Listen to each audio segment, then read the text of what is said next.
Welcome back to another Castle Nathria card review. It's Lady Darkvein, a new Warlock legendary card, 5 mana, 3/6, battle cry, summon 2/2/1 shades. Each gains a death rattle to cast your last shadow spell.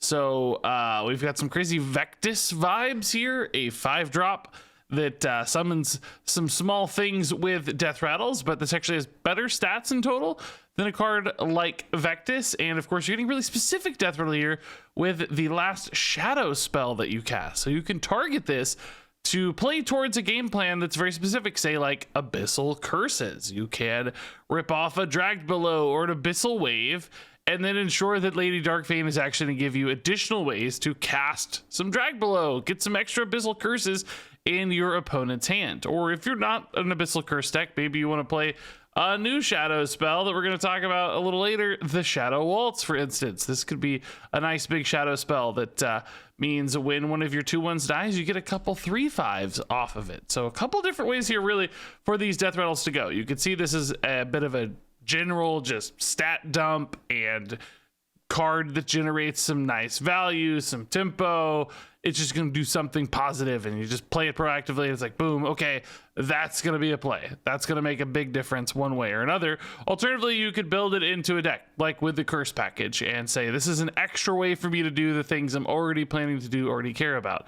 Now, why would this fail? Well, it could be a little awkward if you didn't have the right sort of shadow spell, or at the right time you had, say, a touch of the Nathrazim instead of one of your curse generators, and it's like, I really need to play Darkvein, I need to fill in this 5 mana. So it might like whiff or feel a tad awkward on occasion where some touch of the Nathrazims isn't going to matter. But the cool thing is, because this is specifically shadow spells and not any shadow spells, you might be able to construct your deck in ways or line up plays in ways that really manipulates your game plan towards Lady Darkvein, as opposed to leaving her in an awkward spot. I think there's a bit more control here than normal with this sort of death rattle. It's not just some random thing that happened earlier. You're actually able to influence it a little more than normal. So admittedly, that does exclude this card from some decks that don't have like powerful shadow spells that you care about getting extra versions of, or where Lady Darkvein might be awkward. But at the same time, that opens up a lot of other decks because shadow spells are very commonly utilized. We've seen how good a card like Tamsin Roam can be at enabling just a little bit of shadow card upside. And although this isn't quite as flexible or affordable, there's clearly still a home for shadow synergies like this one. And I think the numbers here are big enough, right? You're getting enough bodies on board, and you're getting 2 extra versions of shadow spells. That's a pretty nice effect. Not to mention all of this feeds into sort of an infuse strategy as well with lots of small minions. So I think Lady Darkvein does enough for a handful of different decks to say, yeah, okay, sure, that's actually quite a lot going on. We'll take a Lady Darkvein. We'll take the chance there and hope this does something really nice for us. So let's go ahead and talk about Shadow Waltz before talking about another Shadow synergy card. This is a new 5 mana Shadow spell. It summons a 3/5 Shadow with Taunt, and then if a minion died this turn, you can summon another. So this is a Shadow payoff spell, I think, for some Shadow synergy stuff that's being introduced. One card we're going to talk about here in a minute, for instance, reduces the cost of the highest cost shadow spell, which could be a Shadow Waltz, which means you could cheat this out for 2 mana essentially instead of 5. And at 5 mana, let's be clear, a single 3/5 is not good enough. For a 5 mana card to feel good, I'm not even convinced 2 3/5s feels really good. I was thinking we just got that Shaman card in the mini set, whose name is escaping me. Command of Neptulon, perhaps? Yeah, this one. It's 5 mana and it summons 2 5/4 elementals with Rush. And like, yeah, there's an overload, but the 2 5/4s, for instance, just straight up murder 2 3/5s on board. And I don't know why, that just feels so much more efficient. So I think you kind of have to, in other words, for this to feel good instead of just okay, I think you have to get 2 3/5 shadows. Number one, you got to have both, and you probably don't really want to spend 5 mana on this. I think you have to discount this in some way or another, or duplicate it perhaps via Lady Darkvein. In other words, it needs some help to feel really compelling and good. I don't think just 2 3/5s, or especially 1 3/5, that is such a big risk with this one. That's gonna be too weak, and I think it actually will sometimes whiff sometimes you just got an empty board and it's turn 5, and if you want to play Shadow Waltz, it's sometimes actually rather hard. You can't squeeze in another card. It doesn't get discounted in its own right. So it's like, man, okay, do I take 1/3/5, or do I like kill a couple minions and try to get it next turn, maybe squeeze in a touch of the Nathrezim with it on turn 6? It's just going to get stuck in hand. So I think there are some conditionality limits here. There's actually some awkwardness here. I think the biggest best case scenario for a card like this is still sort of awkward. Like, yes, of course, it's perfect if you get it off of Lady Darkvane, 2/1s, they die. They are the minion death that triggers. And then, you know, that all works really nicely. And you get Lady Darkvane summons a bunch of minions, and then Shadow Waltz summons a bunch of minions. Maybe you've got an infused payoff. Like, that makes sense. I just feel like you're making some sacrifices along the way that don't necessarily feel perfect. So, in other words, this feels like a fringe package at best right now, and not something I'm really, really excited about. And I think the same actually applies for Shadowborn here. This is a 3-mana 3/3 beast with Death Rattle. Reduce the cost of the highest cost shadow spell in your hand by 3. So, of course, that can push Shadow Waltz down to 2 mana. At 2 mana, Shadow Waltz feels great, but remember, to get that, you had to spend this mana on the Shadowborn. And it's kind of like you're getting a free 3/3 more than you're doing anything else, because you know, the total net cost of this is 0 if the effect goes off. And that can be better if, you know, you cheat out a really powerful thing that helps you get ahead in the game plan. I don't know that Shadow Waltz is that really powerful shadow spell. And looking at the other shadow spells currently available for Warlock, I don't think any of them feel like, okay, this is going to pull me ahead in tempo so much that it's worth a little bit of the downturn here with Shadowborn. So none of the numbers here seem big enough, fast enough, aggressive enough to really make this package go, okay, yeah, that's the star card. That's why I'm doing this. These both just kind of feel okay as far as this shadow spell package is concerned.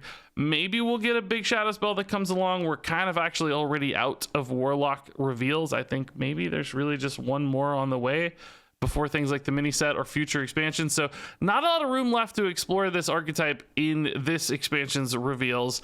But that doesn't lock the card out forever. It's just, at the moment, feels solid instead of, you know, oh my god, that's amazing. That said, you know, I think Darkvane escapes that a little bit by having more general utility. I think this is a little bit more self-sufficient. You don't have to commit an entire package as much. This is easier to kind of squeeze into a deck. Whereas these, I think you really have to lean into some kind of weird, you know, tempo-y shadow spell, zoo, minion, wideboard, warlock, token infused thing. Take a couple of those keywords, right? Take a couple of those and form an archetype out of it. That's the only way this is going to work, but I just don't see it coming together quite yet. And we've also got a new totem. It's the Party Favor Totem, a 3-mana 0/3 for Shaman, and it reads, at the end of your turn, summon a random basic totem, and then also in Fuse 2, you get to summon 2 random basic totems instead. So at a base level here, you get a 0/3, and what are your hero power totems? I gotta say, that's not very exciting. Like, yes, this can go over multiple turns because of the end of turn effect, but ultimately still, these just kind of sit out there passively, get traded into, get murdered really easily, don't exactly push the board super hard. Now, once you've infused it, 3 totems, I still feel like it's a little passive, just a little kind of meh. There's not a lot of like disruption or value inherent to the basic totems. You know, might get a little bit of an attack buff, a taunt here, could create a tiny bit of awkwardness. Now, once you have the Stone Right down, the card that buffs your totems with +2 attack, then we're talking, you know, that suddenly makes a lot of sense because the totems are able to defend themselves from trades. They're just more total pressure on board.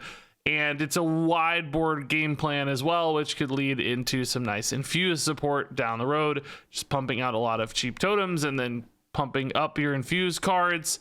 The pump count continues to climb. That makes more sense to me, but you know, that's very dependent on getting the Stone Right down early. And this is a card that very naturally wants to come in the curve earlier than the Stone Right. So suddenly you're saving this until turn 5. And you're saving it towards more the mid or the late game. And then again, it kind of even looks underwhelming to me again. So is there some way to like really keep this thing alive to boost its health total to a point where it's living for 3 or 4 turns? Or I think it really starts to realize enough extra value off of that end to turn effect, or is it just going to always kind of die immediately and really not do much? I'm not convinced it's going to ever do enough. I think it's too easy and defenseless of a target that doesn't scale up quickly enough. I almost think this could have summoned like 2 at a base level and then maybe gone up to 3 instead. It just, you know, would have fed your infused cards a little faster, if nothing else. So I don't really see it for the party favor totem. There are still some pieces for this package to be revealed that could change the fate of a card like this a little, but how much can it really change? We kind of see a lot of the writing on the wall. Some cheap health buffs, maybe keeping this alive longer would be one angle, but I'm sad to say, as much as I am excited for a totem deck to work, I just don't see it for this one. Lady Darkvein is a 4-star card. Shadowborn is a 3-star card. Shadow Waltz is a 3-star card. Party Favor Totem is a 2-star card. And there you go. That's it for this review. What do you guys think about Lady Darkvein? Is there enough stuff here for a shadow deck to come together? Will Darkvein make sense anyway? I want to hear those thoughts and more down in the comments below. But until then, thanks so much for watching. And until next time, game on.